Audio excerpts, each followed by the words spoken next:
arrêté de chanter dans le village depuis que le tambour sacré annonce à l'orage. Depuis les nombreux conseils des vieux sages et les rituels des marabouts au bord du rivage.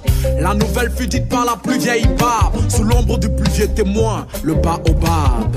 Notre souverain roi est malade, prions pour lui, car le malheur jamais ne tarde.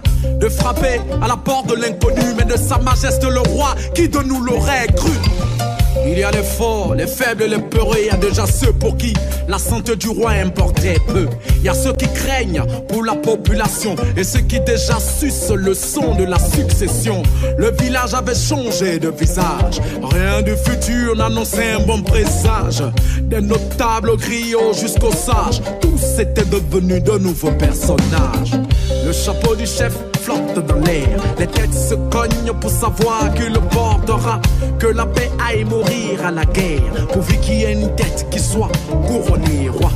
Le chapeau du chef flotte dans l'air, les têtes se cognent pour savoir qui le portera.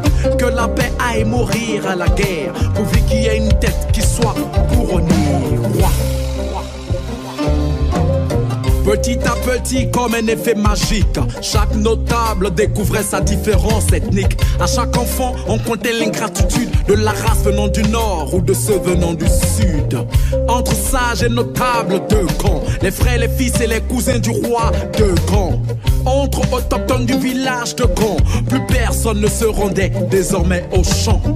Les machettes étaient aiguisées chaque matin. Ça viendra le jour où je vais découper le voisin. Même mourant le roi demandait des fois comment va le peuple, comment vont les villageois. Sages et notables répondaient d'une même voix: tout va pour le mieux, il se porte bien mon roi. Nos récoltes seront bonnes cette année, même si ça fait 3 mois qu'aucune pluie n'est tombée. Le chapeau du chef flotte dans l'air, les têtes se cognent pour savoir qui le portera.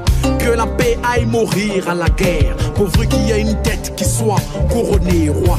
Le chapeau du chef flotte dans l'air, les têtes se cognent pour savoir qui le portera.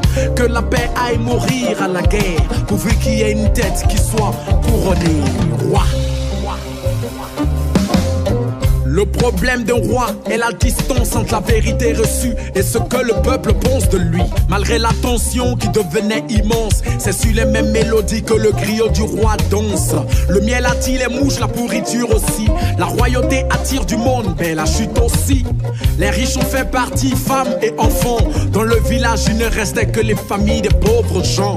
Victimes innocentes des manigances, si proches d'un futur teinté de violence. Les ennemis anciens amis du roi attendent, ils attendent patiemment que le naturel le ponde, afin que coule le son de la vengeance, soigner les plaies ouvertes par tant d'années d'allégeance. Le roi va mourir, le village le sait, à l'après lui, même le roi n'y avait pas pensé. Le chapeau du chef flotte dans l'air, les têtes se cognent pour savoir qui le portera. Que la paix aille mourir à la guerre, pourvu qu'il y ait une tête qui soit couronnée roi. Le chapeau du chef flotte dans l'air, les têtes se cognent pour savoir qui le portera.